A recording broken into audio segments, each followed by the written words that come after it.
Welcome to Moving Mom and Downsizing Dad, the podcast that prepares you for one of life's toughest yet inevitable moments, stepping in when your parents need you most. Hosted by Chris Spade, a senior real estate specialist with Keller Williams Realty. We'll dive deep into more than just moving. We're talking smart financial planning, making tough decisions with confidence, and strategies to avoid being caught in crisis mode. Join us for real stories, expert insights, and actionable steps to stay ahead of the curve. Now, here's your host, Chris Spade.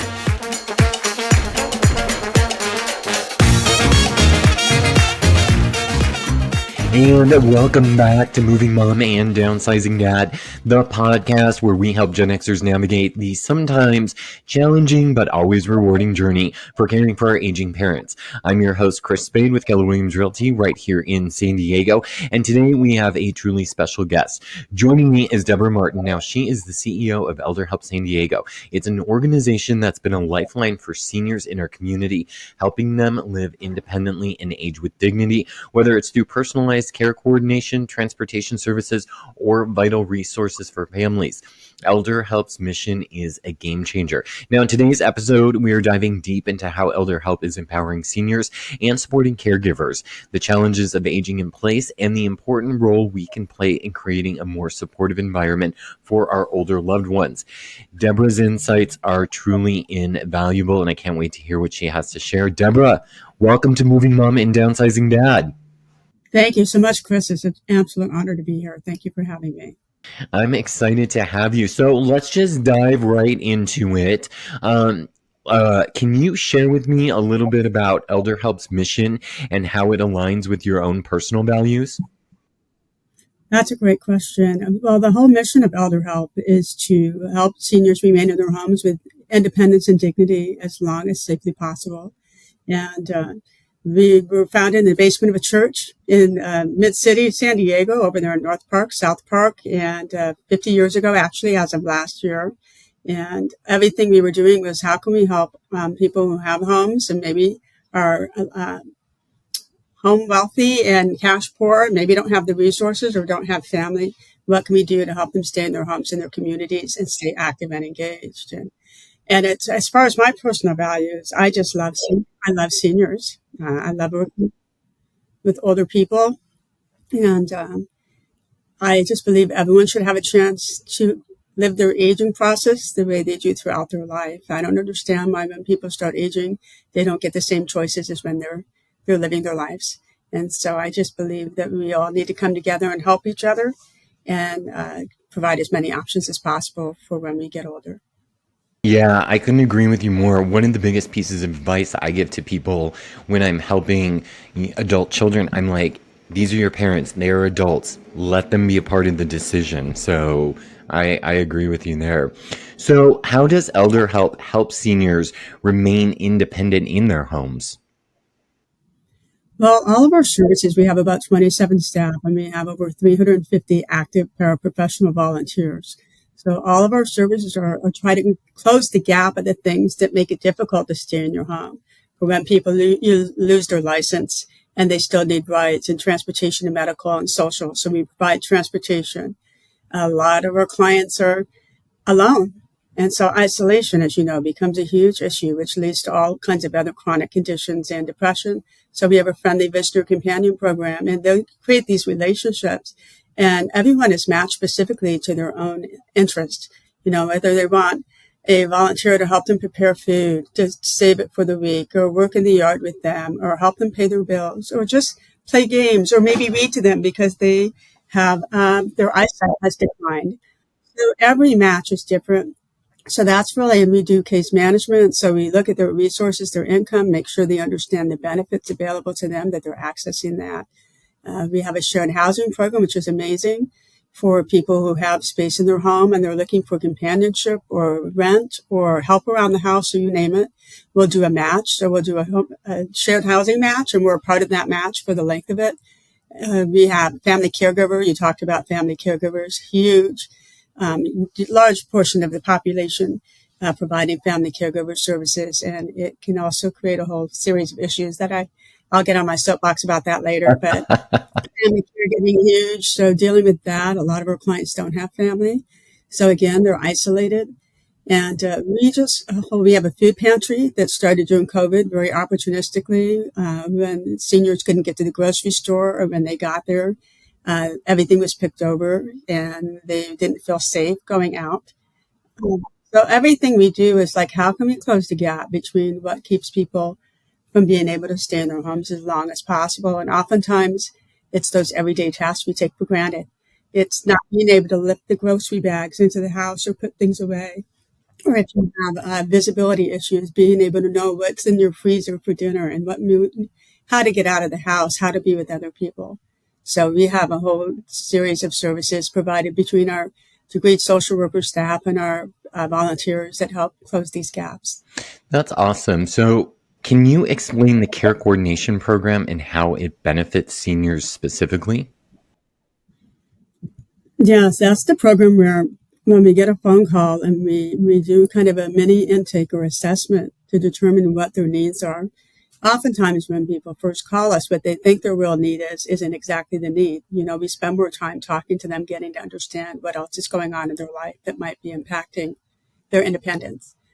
And so the care coordination program does an intake and assessment. We do a safety assessment of their home. So everyone will have their home looked at for reducing falls, adding lighting, grab bars, looking at rugs that need to be taped down. So we look at all of that. We create a care plan for them. And maybe they need grocery shopping. Maybe they need transportation. Maybe they just want a friendly visitor. So we create a plan and then we find our volunteers and we match them with volunteers who can provide each of those services. And what we've found is that we've done 3 academic evaluations of all of our programs.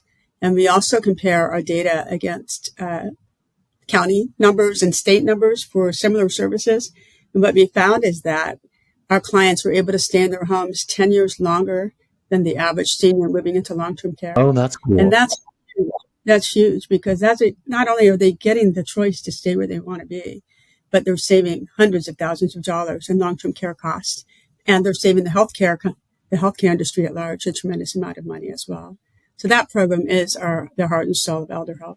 That is so cool because I interviewed last week St. Paul's and seeing what that's just one care community that people can move into, and the cost is it's a lot. It's a lot when someone has to go into a community like that. So how does the Senior A-Go-Go program support the active seniors here in San Diego? Okay, so that's our transportation program, our standalone transportation program, and that's for people who might not be in our care coordination program, but they still are in need of transportation. And oftentimes that might be the first way that people come to us is they've lost their license or they don't feel safe driving anymore or driving to certain distances. And so again, we do an intake. We use all volunteer drivers, and they do have to give us a sign up about 7 days in advance. Volunteers pick up those rides and take them to and from medical appointments, social, grocery shopping, or other types of things.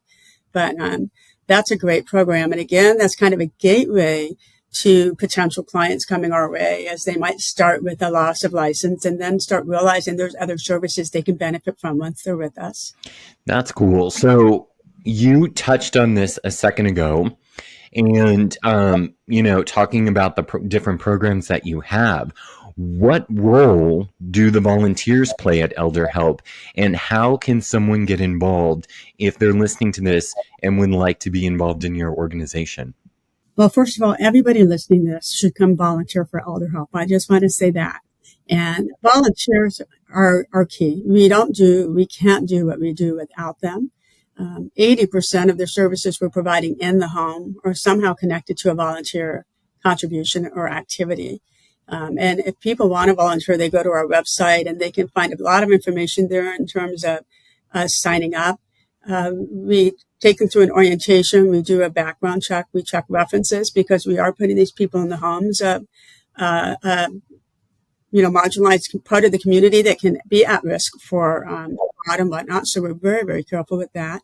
And the great thing I think about ElderHelp is that you can volunteer as much or as little as you want. So there's different you can be a volunteer driver and pick and choose the rides that you want to do. You can work in our pantry. pick and choose the hours you want to work, or you can deliver pantry, just pantry only. If you want more of a relationship, then the friendly visitor and being part of our care coordination is really valuable. And I have yet to meet one volunteer that says, you don't need to thank me. I get more out of this than I feel I'm giving to the clients that we serve. And they just feel so blessed to be able to be a part of this work. We have volunteers that help with our Are You OK calls. We make daily calls to some of our more isolated seniors who want someone to check on them every morning and make sure that they can get to the phone. And we have volunteers who do friendly visiting by the phone and not in person. So we have a wide range of things tailored to fit the different interests and priorities to each volunteer, and they're amazing. And they also make it affordable for us to do what we do. We couldn't do it without them. It's hundreds of thousands of dollars of labor that they donate. That's awesome. You mentioned making those morning care calls. My dad texts every morning, up and alive. So we know that he's moving. Yeah. They're amazing, and we don't robocall or anything. They're in-person calls, and they get attached to that caller, even if it's just a few minutes to check in and say hi. They get attached, and some of those clients, they start out incredibly isolated and only feeling safe doing the calls, but then that kind of gives them some confidence to maybe start venturing out and being more social and doing some of our other engagements or other activities. And it really, you can just see their personality and their optimism and hope change by that little bit of human contact and engagement. It's amazing. It's amazing to see the transformation. That's awesome. Could you tell us a little bit about the housing services ElderHelp offers to seniors who might need to downsize or find alternative living arrangements? So another great question. So housing is probably the number one issue and the number one series of phone calls that we get. As I'm sure is no surprise. There's a shortage, it's expensive, and there's oftentimes a lot of notice when rents are increasing or remodelings are happening. So we offer a couple of programs. One is, I mentioned earlier, our shared housing program, Home Share, where we find someone who has a home. He has a home and a spare bedroom and bathroom, and they are open. They want companionship, or they might want reduced rent, just a little bit of help with the rent, maybe a little bit of help with some daily activities around the house or whatnot. So we find people who are looking for affordable or low rent housing, and we place them in homes. And it's a win-win because for both reasons, obviously for both people. And I would say about 50% of the people that are on our wait list for Home Share are at risk of homeless or considered homeless because they're couch surfing or living in their car or whatnot. So that program is great because it's using existing inventory and the relationships that are made there. We had two women that we placed with one provider. We call them a home provider. And they got placed with this one provider. They were in this match with this provider for 17 years. Oh, wow. And then when she passed, they just considered themselves sisters. And this just happened in last year. They went out and found another apartment that they could finally afford, just the two of them, where they could continue their home share match without the original provider who they lived with. But it's invaluable in terms of stable housing, in terms of affordability, in terms of companionship. Some of our agreements are services where they offer to cook some food or help maintain the yard or maybe help walk the dog. Yeah. So every single match is different depending on the interest between the two people. We deal with thousands of phone calls every year where we try to help with placements and give them useful information, not just a list of phone numbers or a list of websites that they know are going to have an 8-year wait list. Yeah. Now, we had this woman that we just placed in Home Share. She was on a wait list, Section 8 wait list up in Encinitas for 11 years. And when her name finally came up, they had run out of money to subsidize the Section 8 voucher. So she came to us and found us, and we were able to find her a home provider that was a good fit for what she was looking for. Otherwise, she would not have had any housing. So it's hugely valuable. We also have two buildings, over 55 buildings, one downtown and one in Oceanside, where we provide resident services. Oh, cool. So we have site. They're doing case management. Oh, wow. They're doing activities. They're doing helping them understand their benefits. They're doing anything they can to make sure that they can stay housed in their building for as long as possible and build a sense of community. Right. That's around important. that. That's important, yeah. Oh, and that is so cool. And I like hearing win-win situations like that woman you talked about in Encinitas. I mean, yeah, that. It warms my heart when you can hear of an organization that's just creating a win for everybody. So that's awesome. So let's talk about caregivers. So how do you support working with family caregivers and supporting them in their roles? Because that's huge, having, being a family caregiver. We talked to a therapist earlier a few weeks ago, and the self-care that you need. How does ElderHelp help family caregivers? Family caregiving is probably the next big epidemic if we don't get ahead of it and provide resources and help caregivers understand what that's like. And that the therapist is right. The self-care is hugely important. A lot of family caregivers don't even identify as a family caregiver. They're just kind of in that role and not really thinking about the toll it might be taking on them emotionally, physically, if they have their own family, if they have a job. Most caregiving statistics say most family caregivers are going to be in a caregiving role at least 5 years, and many of them are there longer. And 40% of them see a loss of income or a loss of job related to their family caregiver duties. So there's a lot of statistics out there about it. What we do, first of all, that's what I consider one of our national programs. We get phone calls from all over the United States from family caregivers wanting help with their aging loved ones here in San Diego County. So we try to help them with that. Our family caregivers based here in San Diego who have aging loved ones out of state and want to know, how do I navigate this aging process in another part of the United States? We also have some fabulous tutorials on our website that are geared towards family caregivers that they can go through, and it helps them identify a family caregiver, understand the resources, understand how to take care of themselves. And we do some courses from time to time. We have a great partnership with Southern Caregiver Resource Centers, which is also a very strong family caregiver support program. We also partner with Alzheimer's San Diego, who works with family caregivers of dementia and Alzheimer clients. So I can't stress enough how important it is to be paying attention to that right now. We are going to be launching a family caregiver division, family caregiver support division, in a couple of months that's geared specifically to family caregivers who need to understand how to navigate it all. And family caregiving is so tough. It's emotional. It's difficult. Oftentimes everyone's thrust into it because people aren't having these conversations earlier like we hope they will. And that's why people don't even think of ElderHelp until they're already in crisis mode. And it can be fraught. And I tell family caregivers to be prepared, first of all, to take care of yourselves. And it might be hard. You might be trying to recreate what your mother or father had before a fall or before some early dementia. And that might not be possible. So there's a series of grieving, over and over. And you're also making choices between this very difficult choice and that very difficult choice. And a lot of children aren't really equipped to be caregivers for their parents, especially. Dynamics come up with siblings and family dynamics really start to rise to the surface with that caregiving role. So communication, understanding your resources, asking for help. There are a lot of resources in San Diego available to family caregivers and hopefully more. And it's a big thing. There's been just a regular caregiver shortage coming for years and years. So even paid caregivers, huge shortage for paid caregivers. So the caregiving right now is falling more and more on unpaid family caregivers. And there are some who can go through a program at the county on IHSS and be certified as a family caregiver and get a small stipend for your work. Oh, So there are also resources out there.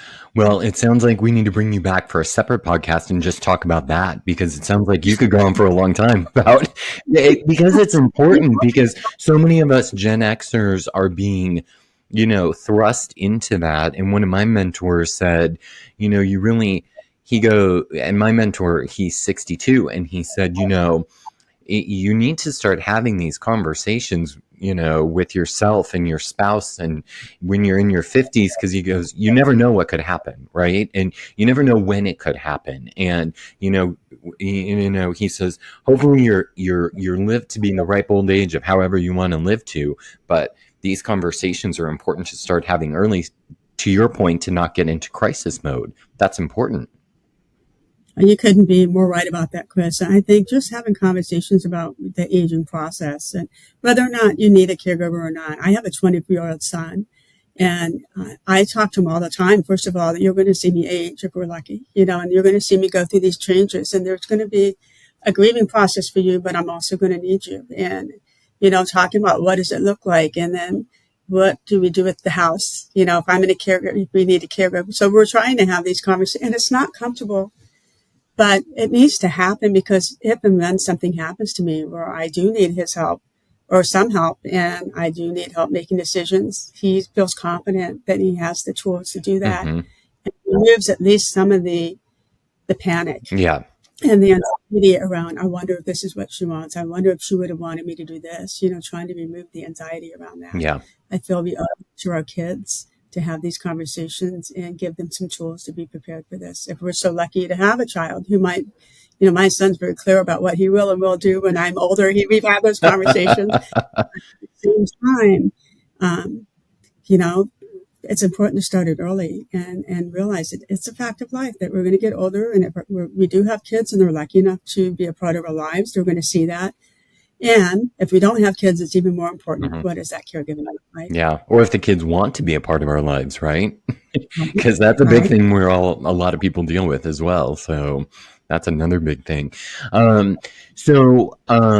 What other referral services, because ElderHelp has a range of information and referral services, and you briefly touched on that just a few moments ago.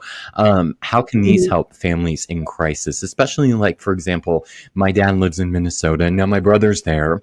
So, my brother lives down the road from him, but like what other services are available? On the information referral services, like I said, we get thousands of calls. I mean, we want to be a subject matter expert in aging and a resource for everyone who calls. I think the one thing that people tell us all the time is when they finally get us, oftentimes people are at the end of the rope. They've been passed around voicemail and phone trees, and they're so relieved when they get a call back that's you're halfway there just by them reaching a human person. And the fact that we listen. The first part is just listening. Oftentimes they just have to unload what they have to say.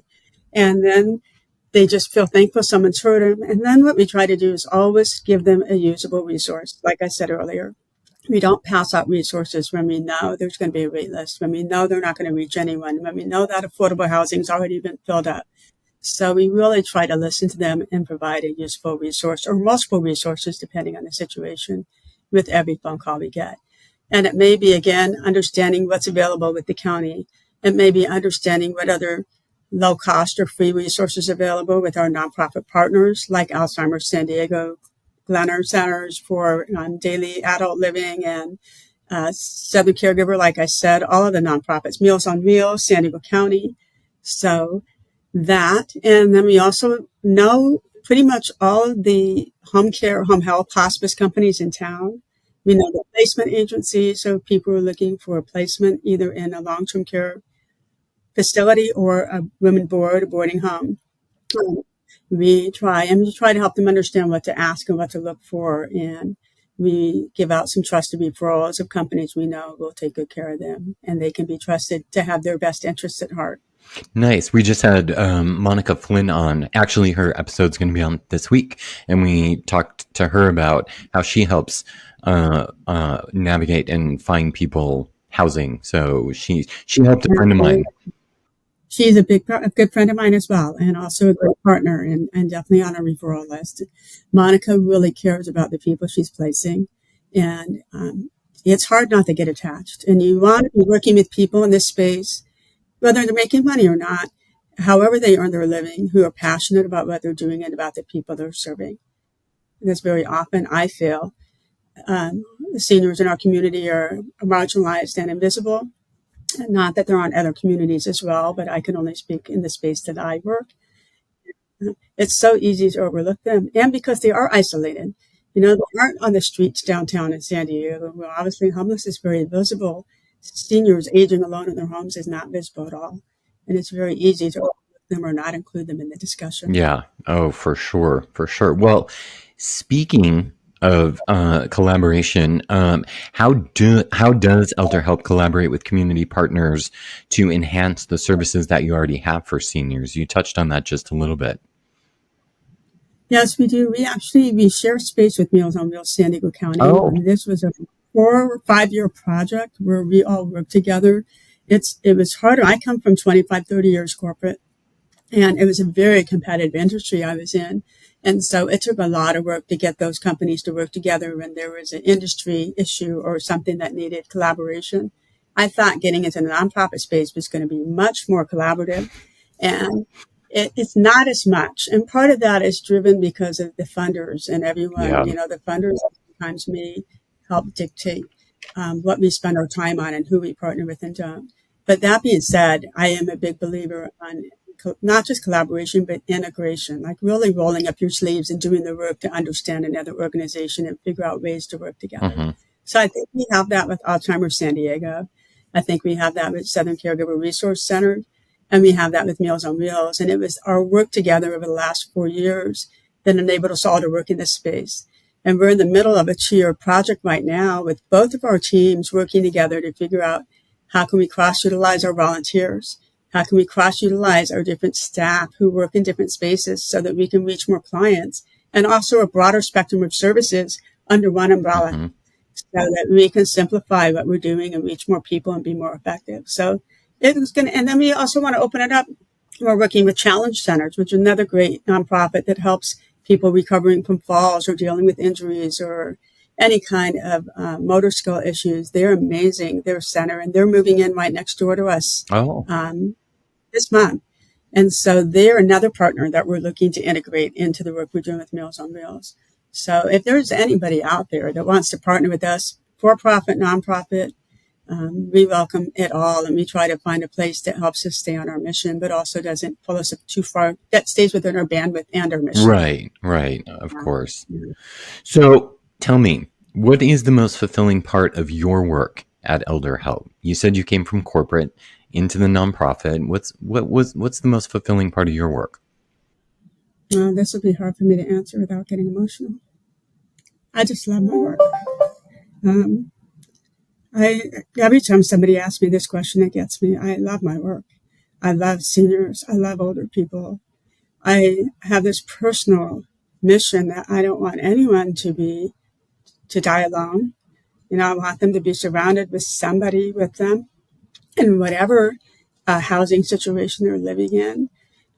I want them to not be fearful of aging. I want them to not be left alone in their homes feeling forgotten. This beautiful body of life and these experiences that they've had, that all of a sudden, just because they're older or maybe they don't have family, that they're left alone. And the things we do don't have to be complicated. We had one veteran who was living in his apartment, and he had a health issue that made it unable for him to get his trash, even something simple as his trash.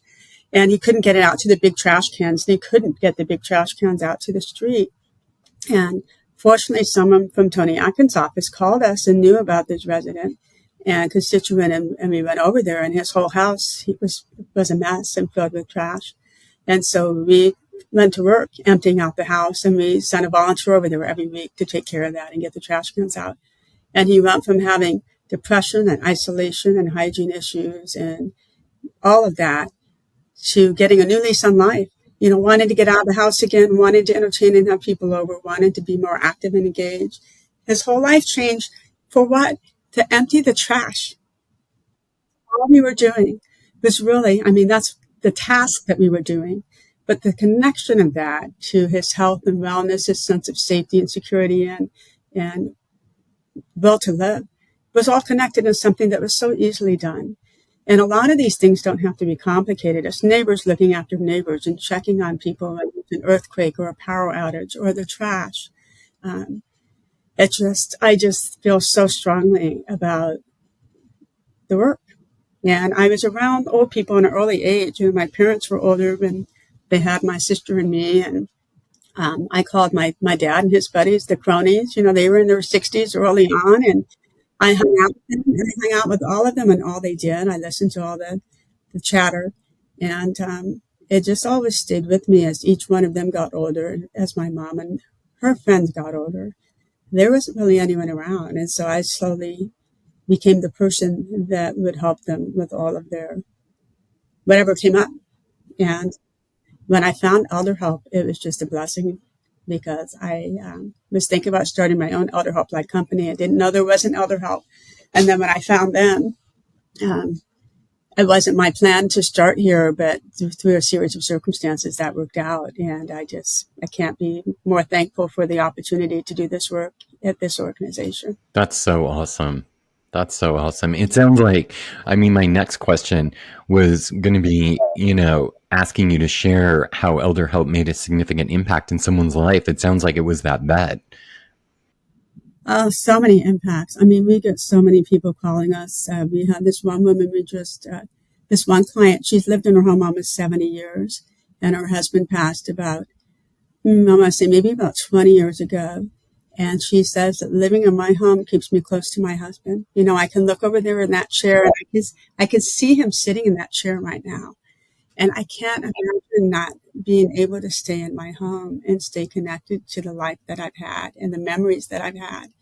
And it's hard to convey to people how much that means for people to stay in their own home, like the feeling of that, at least having the choice to stay in their own home. The memories, especially for the memories and those people who have that feels like their connection to consistency and continuity. And we had this one woman, she actually had been an exotic dancer. She was fabulous. And we cared for her for a long time. And of course, she didn't have Social Security. She didn't pay into anything like that. So we helped her figure out a plan for her house through a charitable annuity to give her a little bit of a stipend. And she had always told our staff, when I go, I want to be scattered at sea. And she had no family, very few friends left, that she had outlived them all. And she did pass. And she was cremated. There wasn't anyone to pick up her ashes, and they called us. And so we went and picked them up. And we knew that she wanted to be scattered out at sea. So we have this amazing partnership with Southwestern Yacht Club. And we called over to somebody over there and said, would you be willing to take us out to sea to help us with this? And they said, absolutely. So, through a lot of work, we tracked down a niece and her husband in Arizona, and they drove out. And the six of us went out to sea, and we scattered her ashes and gave her a proper send-off.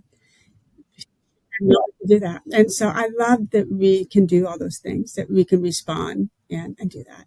Because that's like, wow, I just couldn't imagine a thought of there not being anyone to pick up the ashes. Yeah. So that's amazing. And I love her story too. You meet everybody, right? No judgment. We don't judge.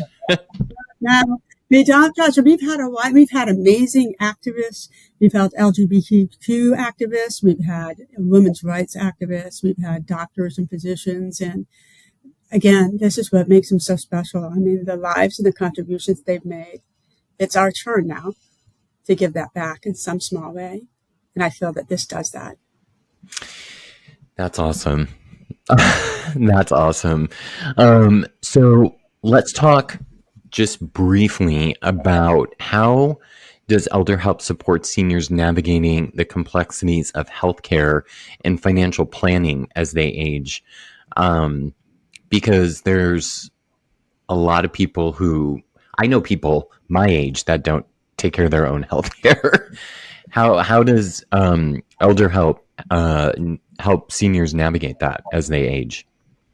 Well, the healthcare is tricky. Mostly we just help them, as I mentioned before, understand their benefits and what's not only available out there, but their own benefits.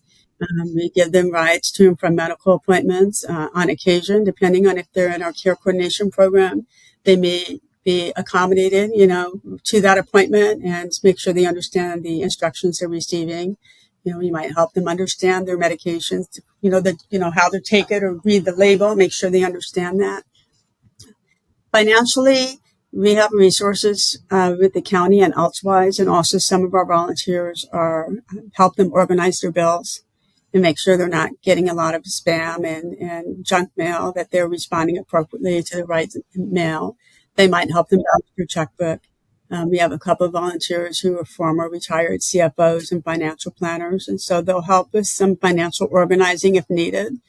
And we have some very affordable, let's say, like money managers. They help low-income seniors if they need help understanding how to navigate and pay for what they have, given the resources that they have.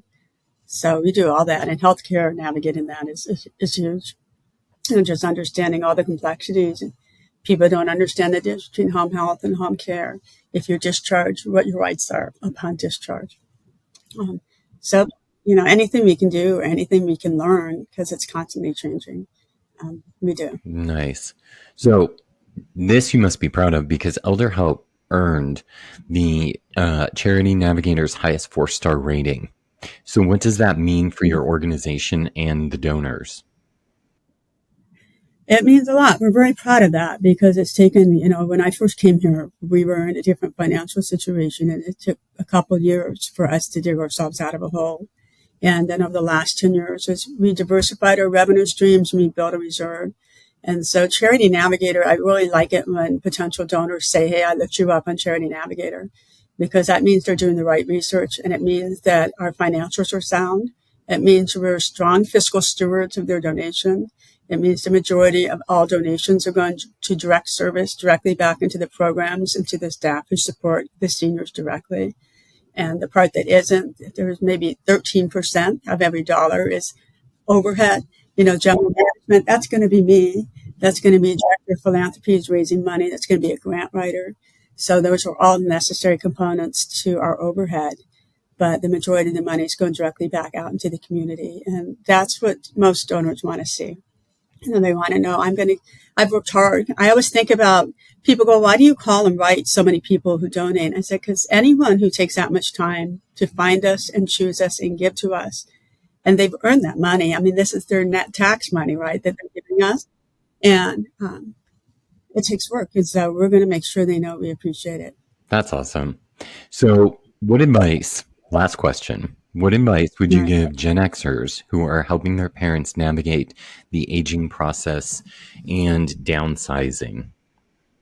Well, the downsizing thing is interesting, because all of us want to hang on to stuff. It can be hard at any age to hang on to stuff. And then as we get older, it might either be harder to discern, or we just don't have the energy or patience for going through what we have. And so that's another thing I think about a lot, even at my age. I'm constantly going through, like, I know that my friends or my son will not want this and will not want that, will not have any interest in going through it. So I think maybe finding ways, if you're talking just about the belongings in the house and things like that, the first thing is to maybe open up the conversation and asking them, have you thought about what it looks like when you're aging, and where you want to live and what you want to do, and what do you think you'll need? What's important to you? I know my mom was in memory care for 5 years, and it came on rather quickly. And it came hard because I knew she always wanted to go home, but then it became to a point where I knew I probably couldn't get her back home. But it was hard. Like, I thought that was her most important priority. But the more I was able to talk to her in the lucid minutes, what she really wanted was to be as close to her daughters as possible. And that meant moving her closer to us and not getting her back home. But I had to really listen for that. And also, I think she liked having access to medical staff who were in the building and knowing there was something more immediate. But it's really important, again, to have those conversations earlier about, are you open to talking about this? It might be uncomfortable. What are your wishes? What role can I play as you get older? Are there things around the house that I can help you with that have been bothering you, or that either need repair, or you're worried about anything that might happen to it? Should you be hospitalized? You don't even have to talk about passing. Yeah. If you're hospitalized or if you're injured and you're unable to take care of some of the things in the house, is there a way I could help? Yeah. And I'll tell you, a lot of people we work with, they're pretty stubborn. They don't want help. They don't want help. They want help in a certain way. And they might not be able to talk about it or make those decisions until it does come to a crisis.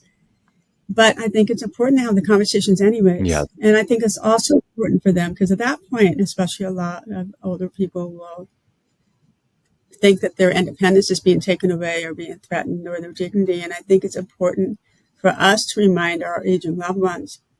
I also want you to think about what this would be like for me Yeah. to try and navigate this in your honor, to do this the way you would want it done. Yeah. And I can't do that without your help and your information. Yeah. And they're different conversations, but any way that we can even just peel the tip of that wallpaper back and start having that conversation and getting them to think about it in a safe, non-threatening way, so they don't think, oh, Debbie just wants, that expensive Tiffany vase I have in the thing, or she just wants my time. You don't want them thinking you're trying to make a move on but if you do it in a safe, thoughtful way, and they know that this is for you because I want to honor you and your home and the way you want to live and age and the belongings you've amassed, what can we do to do that? Yep. Well, that's awesome. Deborah, thank you. I appreciate you being here on the podcast. Thank you so much. It's absolutely my pleasure. And hopefully I didn't talk too long on too many things because I can get going. I know it. I haven't even gotten out my soapbox yet, so you don't want me to start. I'm going to bring you back, and we're specifically going to talk about caregiving because that sounds like a completely separate topic that I think that we need to dive into deeper. Perfect. Well, I want to thank Deborah for sharing her vision with us today. ElderHelp truly doing incredible work. And I hope this conversation has inspired you as much as it has inspired me. Now, if you are a Gen Xer helping your parents navigate the aging process, remember, you are not alone. Resources like ElderHelp are here to support you every single step of the way. Now, for more information on how you can get involved with ElderHelp, you can visit their website at elderhelpofsandiego.org, or you can reach out to them directly, and I will put their contact information in the show notes. And as always, if you found today's episode helpful, please share it with a friend, family member who might benefit from this. Until next time, keep learning, keep supporting, and keep making a difference in your world. Thank you so much, everyone. I appreciate you being here. Bye-bye.